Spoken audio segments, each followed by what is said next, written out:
Esta es la noche en el continente americano. Cuando amanece en Europa y cae la tarde en Asia. Así cae la noche en el continente americano y transcurre la mañana y la tarde en el resto del mundo. La noche, bajo la dirección de Claudia Gurizati. Hola, muy buenas noches, queridos televidentes de la noche. Los estamos saludando simultáneamente desde Bogotá y desde Madrid, España. En Bogotá ya hoy es el tercer día del aislamiento social obligatorio. Ahí está, como siempre, el subdirector Jefferson Beltrán. Y como todos estos días, los saludo desde Madrid, donde ya completamos el día número 13 de este mismo aislamiento social obligatorio. Hoy vamos a entrevistar a uno de los hombres que tiene mayores responsabilidades en Colombia en todas las tareas para la contención de la pandemia del COVID-19, el coronavirus. Ese hombre que nos está diciendo a todos los colombianos, junto con todos aquellos hombres y mujeres de la fuerza pública, que esto no se trata de una sugerencia, no es una recomendación, es una obligación en quedarnos en casa y tratar de evitar todos estos contagios masivos. Tiene a su cargo 4 tareas fundamentales. La primera es hacer cumplir este decreto 457, mediante el cual el gobierno el 22 de marzo le pide a todos los colombianos que mantengamos un aislamiento. Le toca además, junto a esta tarea, seguir garantizando el orden público en Colombia, combatiendo todas esas organizaciones criminales vinculadas con los cultivos ilícitos, el narcotráfico, la minería ilegal y todo tipo de variable criminal en Colombia. Y como si fuera poco, tiene que generar todo ese apoyo logístico para que los colombianos más vulnerables, más alejados, en territorios complejos, puedan cumplir con el aislamiento obligatorio, porque son esas tareas logísticas del ejército, de la fuerza pública, de la policía, las que van a lograr el abastecimiento alimentario y también el abastecimiento de los medicamentos. Y esa otra cuarta tarea que les mencionamos es todo el acompañamiento también a las misiones médicas, que seguramente tendrán que desplazarse a muchos territorios en la geografía nacional, Jefferson. Así que a esta persona le vamos a agradecer muchísimo hoy que nos acompañe en medio de todas estas tareas. Es el ministro de Defensa, Carlos Holmes Trujillo, quien también entiende que tener informados a los televidentes, a los colombianos, es fundamental para cumplir estas obligaciones que nos depara este momento histórico. Señor ministro, bienvenido al programa La Noche. Claudia, me alegra mucho saludarla y verla. Y me alegra que en medio de las dificultades que se viven en España usted se encuentre bien, así como su familia. Lo mismo, ministro, lo veo con la máscara, tomando todas las precauciones, muy bien. Nosotros estamos pues en casa, así que por eso no la estamos usando. ¿Cómo está priorizando, ministro, todas estas tareas? Son básicas todas. ¿Cuántos hombres de la fuerza pública tiene usted designados en este momento para esas tareas concretas de contener la pandemia en Colombia? Tal como usted lo decía, Claudia, son varias las tareas que está cumpliendo en este momento la fuerza pública y es importante, si usted me lo permite, aprovechar esta oportunidad para transmitírselo así a los colombianos. En primer lugar, las operaciones militares y de policía no han parado ni han mermado. Continúan desarrollándose esas tareas todos los días sin excepción, porque la fuerza pública sigue cumpliendo con la tarea que le asignan la Constitución y la ley. En segundo lugar, como usted lo señala, hay unas nuevas tareas consecuencia de este desafío que estamos enfrentando como sociedad y que está enfrentando el mundo. Eso tiene que ver con el cumplimiento del aislamiento preventivo obligatorio que fue decretado por el señor presidente, que como usted lo decía bien, no es un juego ni es una sugerencia, es una obligación. Y es una obligación porque se trata de prevenir la propagación de la pandemia y de salvar vidas. Para ese efecto hay 220.000 hombres de la fuerza pública en todo el país. Y se han tomado además las medidas del caso para efecto de garantizar el transporte, el abastecimiento de víveres, para mercados, para cuidar los supermercados, para controlar las vías. Hay, por ejemplo, 306 puestos de dirección de tránsito de la Policía Nacional con 7.200 uniformados y 519 del Ejército Nacional. El control fronterizo, que es fundamental, se está llevando a cabo con la policía y con más de 29.000 integrantes de las fuerzas militares. En tercer lugar, Claudia, y esto es muy importante también señalarlo, la fuerza pública está contribuyendo a la creación de más capacidades para efecto de apoyar al sector de la salud, mediante la instalación de carpas hospitalarias, mediante la ampliación del número de camas, mediante la construcción de camas, de camillas, mediante la adecuación del Hotel Tequendama y Residencias Tequendama para hacer allí hospitalizaciones que no ofrezcan una particular complejidad. Y finalmente la fuerza pública está haciendo una gran tarea social. Está haciendo una tarea pedagógica, está ayudando a distribuir mercados. La Fuerza Aérea está en coordinación con el Instituto Colombiano de Bienestar Familiar, llevando alimentos para los niños en zonas apartadas del país. La Fuerza Aérea está entregando agua y mercados en algunos lugares insulares de Colombia, de manera que es una tarea integral de apoyo a la ciudadanía, de acompañamiento y naturalmente de control. Señor ministro, completamos nuestro tercer día de confinamiento, tal y como lo indicaba Claudia desde España. En Europa ha sido diferente, allá ya completan 12 días. ¿Qué balance hace usted de estos primeros 3 días, señor ministro? ¿La gente realmente está cumpliendo con este decreto? Jefferson, me alegra saludarlo. Permíteme contarle lo siguiente. Yo he estado en contacto permanente con los alcaldes de las capitales, con los gobernadores del departamento y por eso puedo hacerle el siguiente balance. El balance es satisfactorio, el balance es positivo, el nivel de acatamiento a la disposición del presidente todos los días es mayor. Hay mayor conocimiento de su contenido y por supuesto que eso lleva también a un mayor acatamiento. Se está entendiendo muy bien, además, que el carácter obligatorio tiene el propósito de prevenir la propagación de la pandemia y de salvar vidas. Se han presentado algunas dificultades en algunas ciudades y zonas del país por virtud de, en primer lugar, ninguna medida el primer día de vigencia se cumple totalmente por distintas razones. Algunas congestiones se presentaron en algunas ciudades, pero esto se ha ido solucionando y el balance de hoy, que lo hice muy temprano, muestra que incluso esas dificultades iniciales se han ido solucionando y el cumplimiento de la medida sube desde el punto de vista porcentual, lo cual me permite señalar que el balance de estos días es satisfactorio y muestra el espíritu solidario de los colombianos. En cuanto a las sanciones, ¿cuál es ese reporte, señor ministro? ¿Cuáles son, recordémosle a los colombianos, las sanciones por no cumplir? En España nos hacen un reporte muy detallado las autoridades todos los días. Hoy ya nos habían informado que son 620 las personas detenidas en estos 13 días, con un incremento en las últimas 24 del 11% de estas detenciones. En las últimas horas fueron detenidas 63 personas. Estamos hablando ya del día número 13.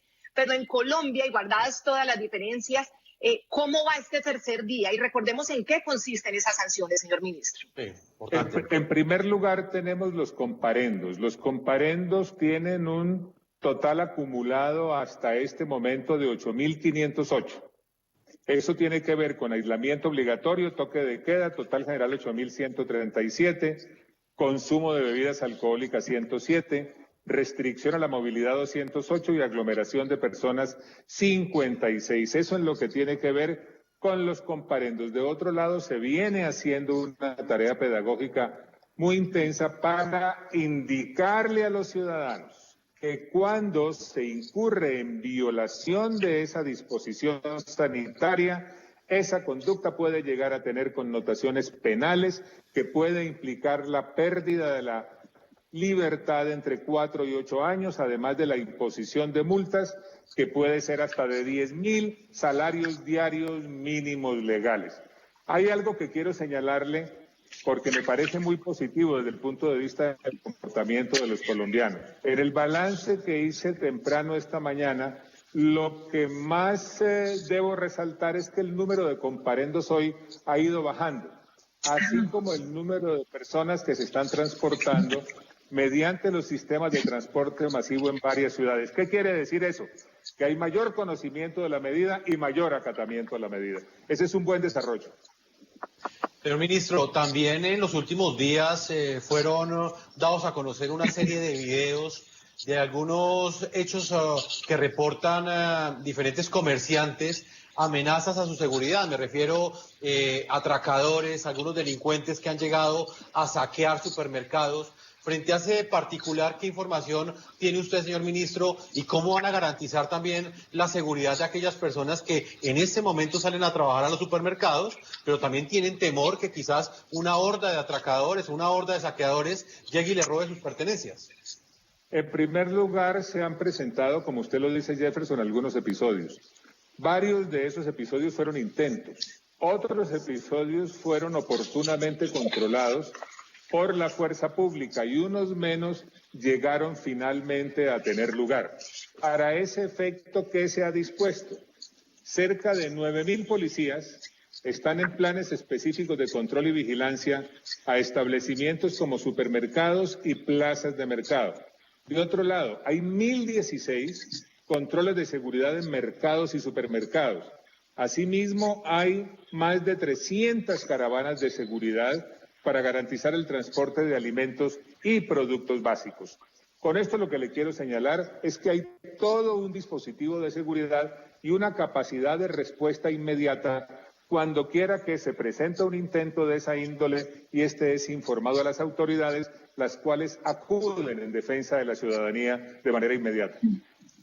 Señor ministro, usted sabe que aislarse en Europa no es lo mismo que aislarse en países latinoamericanos y no es lo mismo que aislarse en Colombia, por las diferentes condiciones económicas y sociales que tenemos en los dos países. Sin embargo, Europa y España, sobre todo, es el espejo de América Latina, el espejo de Colombia.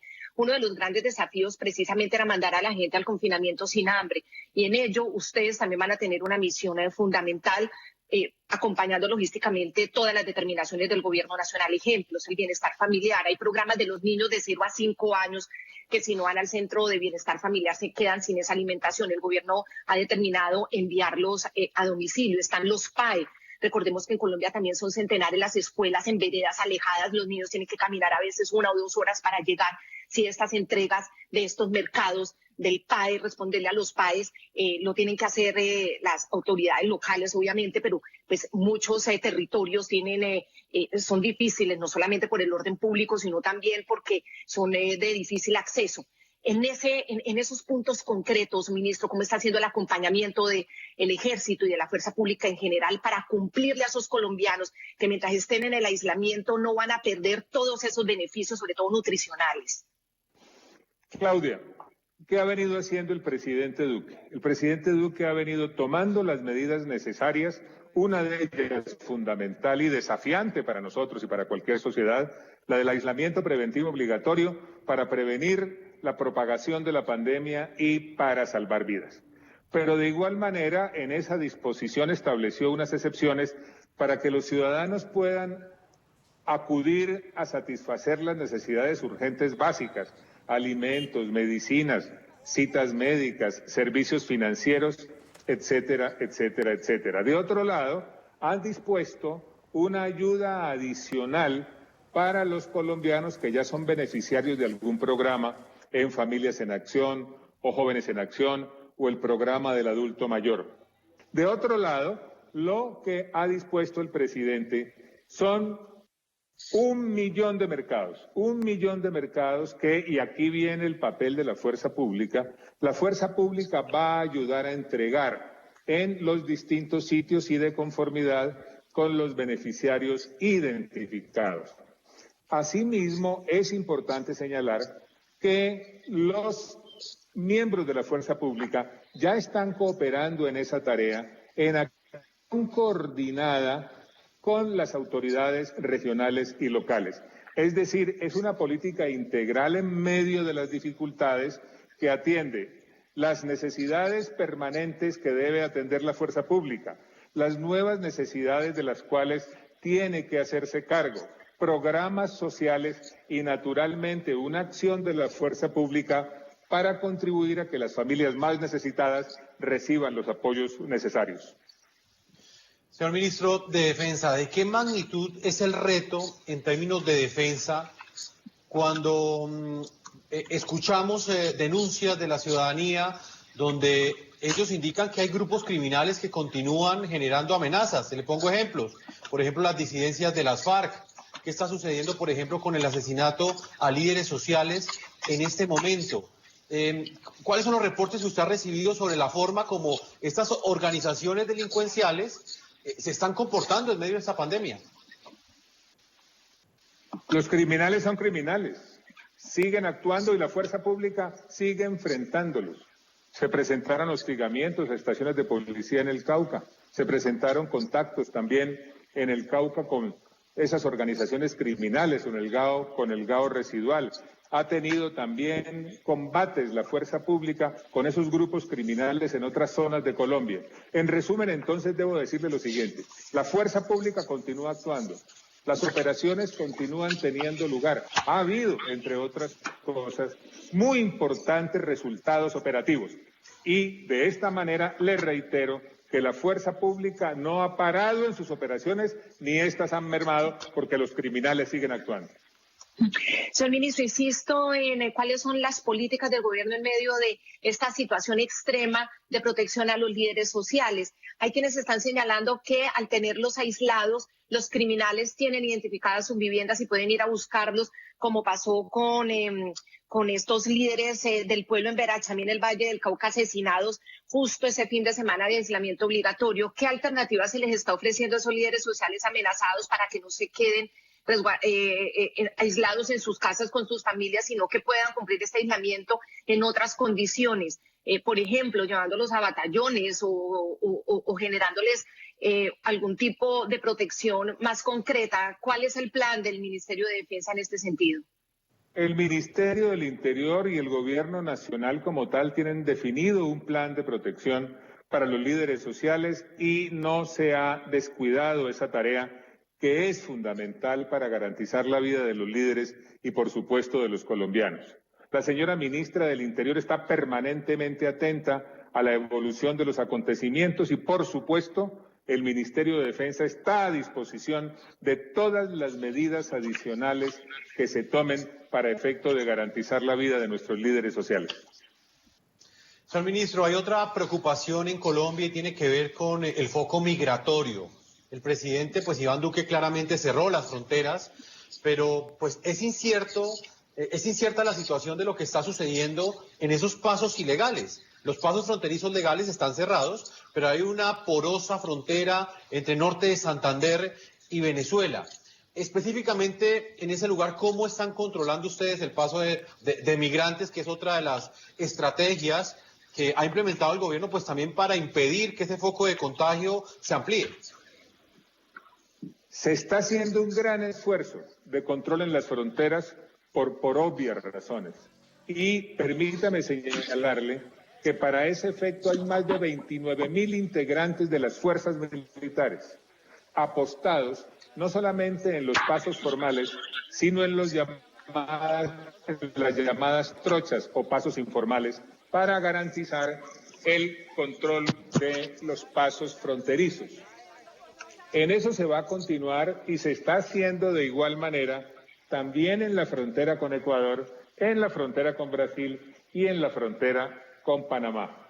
Por eso le señalo, y en eso tenía toda la razón Claudia, que el esfuerzo que está haciendo la fuerza pública es un esfuerzo gigantesco. Es un esfuerzo gigantesco que va a continuar haciéndose porque naturalmente el control fronterizo es fundamental para estos efectos. Señor ministro, mire, también esta unidad militar de emergencia en España está cumpliendo una labor básica y fundamental, que es la de la desinfección de grandes lugares de infraestructura, como son los puertos, aeropuertos, terminales de transporte, hospitales, residencias de ancianos. ¿Esa misión también la tienen ustedes en Colombia? La primera tarea que se le encargó a la fuerza pública frente al coronavirus fue garantizar la salud de la fuerza pública. Estamos hablando de un grupo de usuarios que llega a 650.000. Y naturalmente hay que hacer un gran esfuerzo para preservar la salud de los integrantes de la fuerza pública y de sus familias para garantizarle a la sociedad que tiene una fuerza pública sana. Eso naturalmente nos ha exigido un gran esfuerzo. Hemos avanzado bastante, desde un principio se tomaron las previsiones, se enviaron todas las instrucciones para ese efecto. De otro lado, déjeme decirle que sin que se haya definido ese plan específicamente, la fuerza pública viene actuando, de hecho, en muchas regiones de Colombia, en apoyo a las tareas de la autoridad civil. Con esto lo que le quiero decir es que hay flexibilidad en la acción de la fuerza pública para hacer ese tipo de tareas y una gran vocación de servicio. Si algo me deja a mí satisfecho estos días es que en todas las conversaciones que he tenido con los gobernadores de Colombia y con los alcaldes de capitales y otras ciudades del país, espontáneamente dan cuenta de la extraordinaria coordinación que se está haciendo entre las autoridades civiles y las autoridades militares y de policía en todas las ciudades y en todos los departamentos de Colombia. Esta semana hemos estado conversando con Claudia, ministro, haciendo un reporte diario de la forma como España está atendiendo esta crisis sanitaria. Y algo que nos explicaba Claudia en días pasados es el papel que han jugado también las unidades sanitarias militares en el apoyo al sistema de salud. En el caso de Colombia, ¿cuál es el aporte que está haciendo Sanidad Militar, por ejemplo, para proveer un mayor número de camas disponibles si llega a presentarse un colapso en los hospitales públicos de la red privada y de las redes distritales de cada una de nuestras ciudades? A ver, Jefferson, le cuento qué se ha hecho, qué se va a seguir haciendo y qué está previsto. El Hospital Militar Central adecuó 200 camas nuevas en carpas en el parqueadero del Hospital Militar Central. Se adecuaron 200 camas en el Cantón de Comunicaciones de Facatativá, 260 en el Cantón Sur de Artillería. 186 camas más fueron adecuadas en el Fuerte Militar de la Arandia. Y esto se seguirá haciendo en las instalaciones militares en todo el país. Se anunció ayer por parte del señor presidente de la República que se va a adecuar el Hotel Tequendama y Residencias Tequendamas para hospitalizaciones de baja complejidad. Estamos hablando de 413 habitaciones para estos efectos. De otro lado, en lo que tiene que ver con servicios adicionales, la Fuerza Aérea Colombiana ya ha transportado 23 toneladas de canastas alimentarias como apoyo al ICBF para Bahía Solano, Nuquí, Leticia y Puerto Leguízamo, es decir, aquellas zonas apartadas de difícil acceso. Y la Armada Nacional ha entregado 96.000 galones de agua potable y 2.860 mercados a comunidades en territorios insulares. Con esto lo que le quiero señalar es que la fuerza pública ha venido construyendo capacidades adicionales para apoyar el sector salud. Y en lo que tiene que ver con las empresas del sector, estas van a fabricar camas, camillas, elementos necesarios para movilizar en los centros de salud, pipas de oxígeno y otros elementos de salud necesarios. Es decir, todo el sector defensa está volcado en lo que tiene que ver con la fabricación y construcción de capacidades adicionales en materia de salud. Señor ministro de Defensa, Carlos Holmes Trujillo, en España también todos estos hombres de la fuerza pública han sido catalogados como personal de alto riesgo de contagio precisamente por esas labores que están haciendo tanto en las tareas de desinfección y de acompañamiento también a la ciudadanía. En Colombia lo mismo, hoy incluso el reporte de la Guardia Civil, solo de la Guardia Civil, en España hay 80.000 efectivos de la Guardia Civil, había 232 al día de hoy infectados de coronavirus. Entonces, se está asumiendo que también los hombres de la fuerza pública son de alto riesgo de contagio, por un lado, y por otro lado, ¿hay algún caso dentro de todos los contagiados colombianos que toque a alguien de la fuerza pública? En primer lugar, como les señalé hace algunos momentos, toda esta tarea de prevención dentro de la fuerza pública se inició en enero.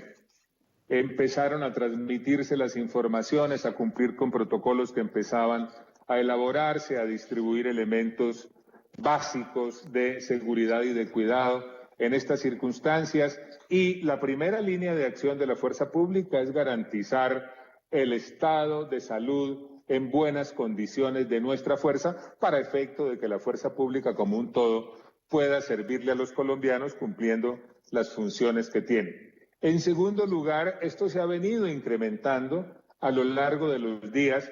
Hay un seguimiento permanente a la manera como esas instrucciones se están cumpliendo en todas las instalaciones militares y de policía. Y con respecto a infectados de la fuerza pública, sí hay un reporte, hay 4 casos, 3 policías y 1 de la Fuerza Aérea, que están en condición estable, me dicen. ¿Está en condición estable? Eso es importante saber en qué estado, sí. Que están en condición estable.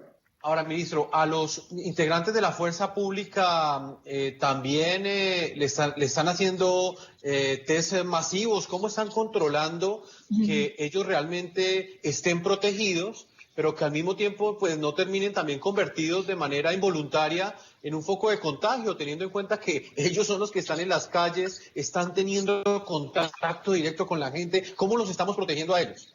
Hay un control permanente, hay un control diario antes y después de las operaciones, y cuando alguno de ellos presenta un síntoma, se lo aísla en forma inmediata. Es decir, se están tomando todas las precauciones del caso. Claro.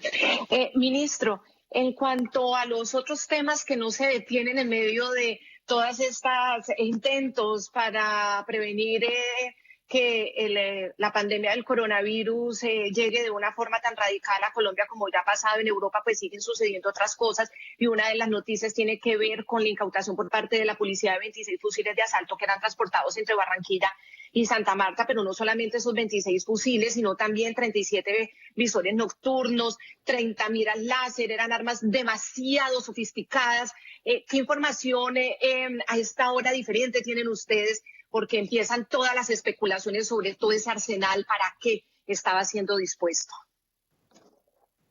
Claudia, aquí lo que hay que resaltar es el gran éxito de la policía colombiana. Esa es una demostración de que en medio de estas dificultades las operaciones no paran. Esas armas fueron incautadas por la policía colombiana.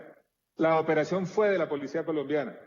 Fueron puestas a disposición de la Fiscalía por parte de la policía colombiana. Ahora vendrán las investigaciones y se sabrá qué destino tenían, pero en lo que tiene que ver con aspectos operativos, porque ya las investigaciones están en manos del poder correspondiente, lo que hay que señalar es que esa es la mayor demostración de que la fuerza pública, aún en medio de esta dificultad, continúa actuando y teniendo éxitos que son fundamentales para el bienestar de los colombianos. Hay otro punto específico, señor ministro, y ese que tiene que ver con los programas de alimentación escolar. Es claro que en este momento pues los estudiantes no están asistiendo a las clases, están en cuarentena en sus casas, están recibiendo muchos de ellos educación virtual, pero para muchos de esos niños la oportunidad de ir a estudiar no era solamente ir a aprender al colegio, sino también recibir un refrigerio, recibir un alimento. Para garantizar esa alimentación, ¿qué están haciendo las Fuerzas Armadas en Colombia en este momento? En primer lugar, la señora ministra de Educación tomó todas las previsiones del caso. Los niños que estaban recibiendo su alimento en los colegios y escuelas no lo van a perder, lo van a seguir recibiendo. Lo van a seguir recibiendo en sus casas y, naturalmente, donde se requiera, donde se presenten dificultades de acceso y la fuerza pública pueda poner su capacidad al servicio de esa tarea que es fundamental, lo hará como ya se ha hecho en otros casos en coordinación con el Instituto Colombiano de Bienestar Familiar. Sí, ministro, yo también quisiera saber cuál es su reacción frente a las determinaciones de las últimas horas del gobierno de los Estados Unidos de ofrecer 15 millones de dólares por todas las informaciones que conlleven a una captura de Nicolás Maduro. Usted sabe que pues una determinación de este tamaño nunca se había tocado. Ahí hay un indictment por parte de los fiscales y de los jueces de los Estados Unidos, del Distrito Sur de la Florida. Ha sido muy claro. ¿Cómo se está viendo desde la visión de la defensa en Colombia toda esta nueva situación que en medio de esta pandemia pues se genera desde los Estados Unidos? Claudia, por naturales razones de competencias, yo prefiero que sea la señora canciller la que se pronuncie en relación con ese tema, pero debo decirle, por las responsabilidades que tuve con anterioridad al cargo que hoy ocupo, que Colombia ha denunciado en diferentes ocasiones y a través de distintos medios la connivencia del régimen de Maduro con organizaciones narcotraficantes y terroristas colombianas, como la liderada por Iván Márquez y Jesús Santrich. Así que los anuncios de Estados Unidos van en correspondencia con las denuncias que ha hecho el propio presidente Duque al respecto. Pues, señor ministro de la Defensa, Carlos Holmes Trujillo, nos dicen aquí sus asesores a través ya de nuestras redes internas que tiene que irse usted a la reunión estratégica de coordinación de todas estas políticas y logística de enfrentar para las tareas de enfrentar el coronavirus. Así que pues lo dejamos agradeciéndole muchísimo este tiempo, porque de verdad que el colombiano que hoy está en confinamiento, viendo las noticias, es clave para esa persona estar enterado de lo que está sucediendo. Estamos cumpliendo con ese servicio esencial que es llevar la información a la gente en un momento en el que vivimos una situación histórica. Nunca nos había tocado en esta generación vivir de una manera tan generalizada una cuarentena o un aislamiento preventivo, y la información se vuelve esencial. Así que gracias por entender eso y sacarle el tiempo para comunicarse con los colombianos a través de la noche, señor ministro. Muy, muy amable. No, Claudia, por el contrario, muchas gracias a ustedes por esta oportunidad. La verdad es que es un privilegio tener la ocasión de transmitirle a los colombianos todo lo que se está haciendo de parte del gobierno y pedirles además que se queden en la casa. Quédense en la casa, que es la manera de protegerse usted, proteger a su familia, proteger a la sociedad, y el carácter obligatorio de ese aislamiento preventivo lo que busca es prevenir la propagación de la pandemia y salvar vidas. Gracias por esta oportunidad. Un abrazo a usted, Claudia, y un abrazo a usted, Jefferson. Ministro, una feliz tarde, una feliz noche. Gracias, un abrazo a ustedes. A usted, señor ministro. Vamos a marcar una pausa comerciales y ya regresamos, Claudia, en el segundo bloque. Sí. Estaremos dialogando nuevamente porque han pasado cosas en España que es importante analizar el día de hoy, la situación que enfrentan muchos abuelos en ancianatos, en fin, el número de muertos que también fue actualizado en las últimas horas. Una pausa, no se muevan, sigan con nosotros y ya regresamos a la segunda parte. Recuperados, Jefferson, recuperados. También vamos a hablar que la cifra porcentualmente que más crece y que genera mucho aliento, y vamos a hacer también un resumen de todas estas cifras que nos ha dado el ministro de Defensa para tenerlas claras en la cabeza. Ya volvemos. Claudia, continuamos en la segunda parte de este programa La Noche. Tenemos información, datos que en este momento pueden complementar esa cantidad de información que nos entregó el ministro, Claudia, porque muchos creíamos que la labor del ministerio únicamente era el tema de seguridad, pero están haciendo una cantidad de actividades logísticas que pues representan un gran aporte para la atención de esta pandemia. Si no se reduce la acción de la fuerza pública del Ministerio de Defensa, la sanción, el castigo, se amplía de una manera impresionante al tema de la atención humanitaria, tanto para el confinamiento, para el aislamiento social obligatorio, como para todas esas necesidades básicas, médicas, que puede llegar a tener la población. Así que comenzamos. La fuerza pública está en acuartelamiento de primer grado. Hay 76.392 policías en las ciudades, municipios y veredas ejerciendo vigilancia y control para garantizar la seguridad ciudadana. 7.635 de estos uniformados se encuentran en 34 pasos de frontera apoyando las medidas de cierre. Claudia, del Ejército Nacional hay 12.646 efectivos en 337 puestos de control en todo el país. Eso se complementa con 1.239 puestos de control, en los que en este momento hay 6.754 policías en las ciudades para pues garantizar todas estas medidas que fueron adoptadas por el gobierno nacional en los últimos días. Hay 1.600 funcionarios de la Policía Nacional brindando apoyo en las terminales aéreas, 180 en las 42 terminales terrestres del país. En el aeropuerto El Dorado de Bogotá, 16 soldados del Ejército están apoyando allí las labores de control y vigilancia. Hay disponibles 4.427 vehículos policiales y 11.367 motocicletas. Y hay otro punto, Claudia, que es bien importante, las aeronaves. Son 134 aviones que están ubicados en diferentes ciudades y municipios de Colombia. Están en Bogotá, Medellín, Cali, Bucaramanga, Villavicencio, Cúcuta, Popayán, Barranquilla, Necoclí, Caucasia, Guaviare, Claudia, que es una zona bien apartada, Tumaco, Putumayo también, bien lejos de Bogotá, Tuluá, Tolima, Santa Marta y Chocó. Nuestro equipo periodístico y de producción del programa La Noche, Harry Hidalgo, Paula Sabogal, Jorge Adrián Orozco, también nos informan que los controles del Ejército Nacional se están efectuando en coordinación con Migración Colombia y la policía en 19 pasos formales de frontera, así como los puntos donde se han identificado pasos ilegales. Hay una coordinación también con la red pública y privada de hospitales. han puesto a disposición del Ministerio de Salud 136 ambulancias policiales, 149 que pertenecen a las fuerzas militares y 19 medicalizadas.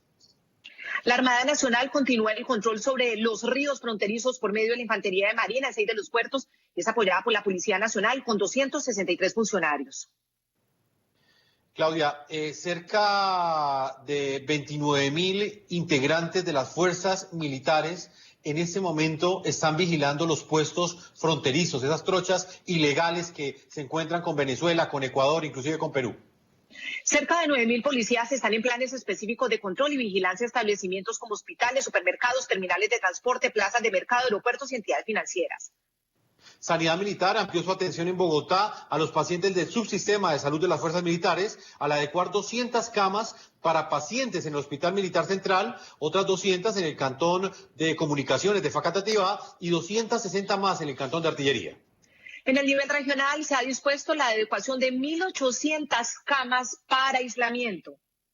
Más de 30.000 policías de vigilancia están en las calles de las ciudades y en los poblados.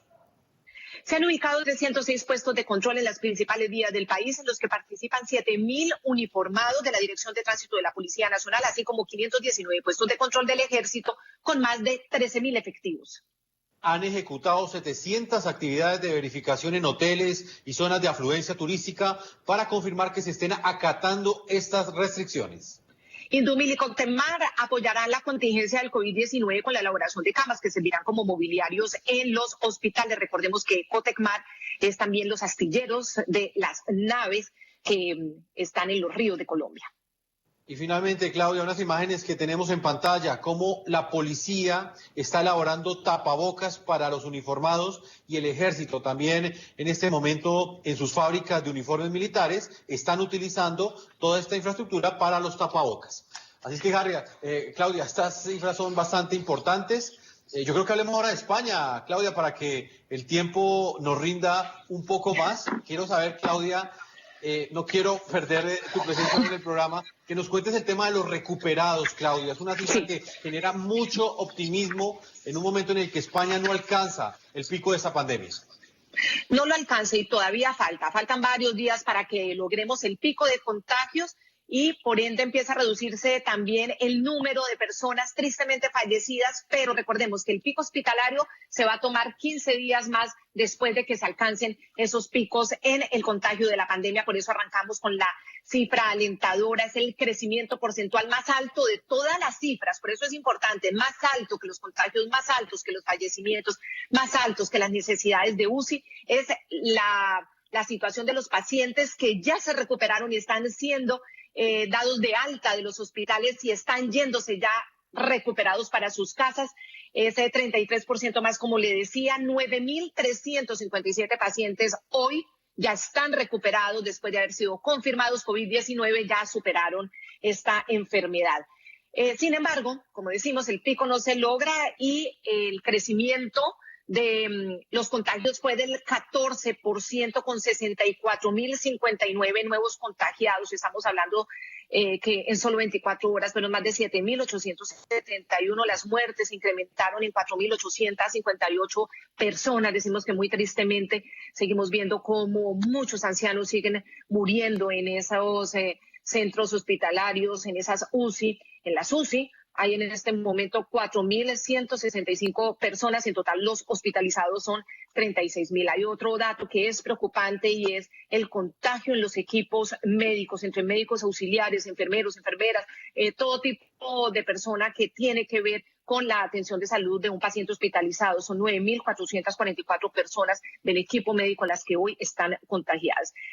Frente a esta situación que hace que muchos de esos médicos y enfermeros estén hoy pues sin poder prestar su servicio, un servicio que se requiere con urgencia, el gobierno ha autorizado contratar 200 sanitarios extranjeros que vengan a prestar el servicio a España.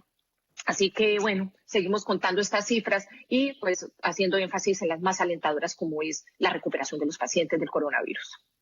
Claudia, hay un duelo en las familias con las personas que están perdiendo la vida como consecuencia de esta pandemia, pero también por las personas que están muriendo por otro tipo de enfermedades. los entierros, las exequias, ¿cómo se están manejando en España en este momento? La Comunidad de Madrid tomó hoy una drástica decisión al respecto, y es que en las próximas horas, hasta nueva orden, Jefferson, todos los fallecimientos no tendrán servicio de velorio, no habrá velorios en la Comunidad de Madrid, sin importar si la persona murió por coronavirus o por otra causa. Todo esto para evitar los contagios, para parar precisamente esos porcentajes de incremento de los contagios. Entonces, si alguien pierde algún familiar en estos días, va a tener una decisión muy dolorosa, y es no poderle hacer un velorio como pues muchos familiares quieren. Recordemos que en España todavía hay una situación bastante religiosa. La gente cree en su religión y en sus ritos religiosos, y entonces pues es una decisión bastante dura. Y que debe llenar de dolor a las familias, ¿no? No poder acercarse a ese ser querido en su último momento. Claudia, en lo que tiene que ver con la economía, en este momento las empresas están despidiendo a sus empleados, o el gobierno ha logrado controlar esto. Y se lo pregunto porque en América Latina estamos en ese momento en el que los empresarios han querido, pues algunos de ellos, garantizar los sueldos de sus empleados, pero hay otros que han dicho que no dan abasto y que van a tener que hacer despidos masivos. Sí, sobre todo son pymes, pequeñas y medianas empresas, los que están asumiendo una situación todavía más angustiante. El secretario general de las comisiones obreras decía que hay que parar esa vía de la opción para las empresas del despido masivo, y que por eso hay que flexibilizar los ERTE, que es ese mecanismo legal que existe en España para que las empresas puedan suspender temporalmente puestos de trabajo sin pagarle a las personas, o flexibilizar las jornadas laborales, poderle pagar a alguien medio tiempo para evitar que se sigan quebrando las empresas y sobre todo las pequeñas, y se presenten estos despidos masivos. Ya al día de hoy son 240.000 las empresas que se han acogido al ERTE, a estos expedientes de regulación temporal del empleo, y pues es una avalancha de 1.300.000 empleados los afectados, y estamos hablando de apenas 2 semanas sin completarse de lleno la segunda. Hoy es viernes, que pues muestra esa gran angustia por parte del empresariado en España. Claudia, ha trascendido también ese escándalo en el que está inmerso en ese momento el gobierno español, y tiene que ver con esas pruebas, con esos tests que son tan necesarios en este momento para evidenciar si una persona padece o no de coronavirus. España ha comprado test y exámenes a una empresa china, pero la mayoría de ellos no han funcionado. ¿Qué ha sucedido frente a esa noticia en las últimas horas, Claudia? Pues la noticia que generó gran indignación fue que el ministro de Sanidad, Salvador Illa, le reconoció a Televisión Española que efectivamente los 50.000, no 9.000 como habían dicho ayer, sino los 50.000 test que compraron quedaron o se demostraron que son absolutamente inservibles. Entonces ya usted entenderá que en esta angustia nacional todos los días, contando los contagios, las personas fallecidas, que no haya test disponibles para que sea la herramienta más importante de evitar el contagio, pues genera mucha indignación.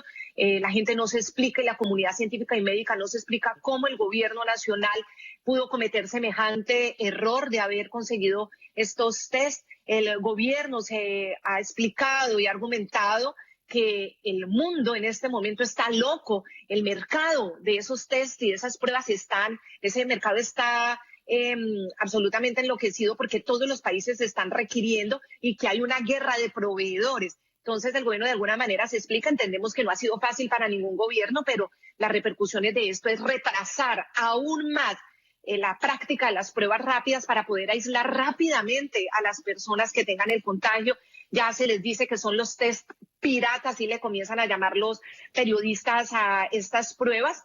Y las autonomías también empiezan a tener una actitud mucho más fuerte frente al gobierno central. Recordemos que las autonomías en España son muy fuertes, y quienes se encargan por lo general de gestionar permanentemente todo el tema de la atención sanitaria, los españoles, son las mismas autonomías, y en este Real Decreto del estado de alarma en el que se ha amparado el gobierno para poder tomar todas las decisiones, centralizarlas, pues esto es un gran error que hace que las autonomías se desesperen. Entonces, la situación no es fácil. Hay quienes entienden al gobierno en esta situación, hay presidentes de autonomías que lo están acompañando pese al error, pero hay otros que están siendo muy críticos.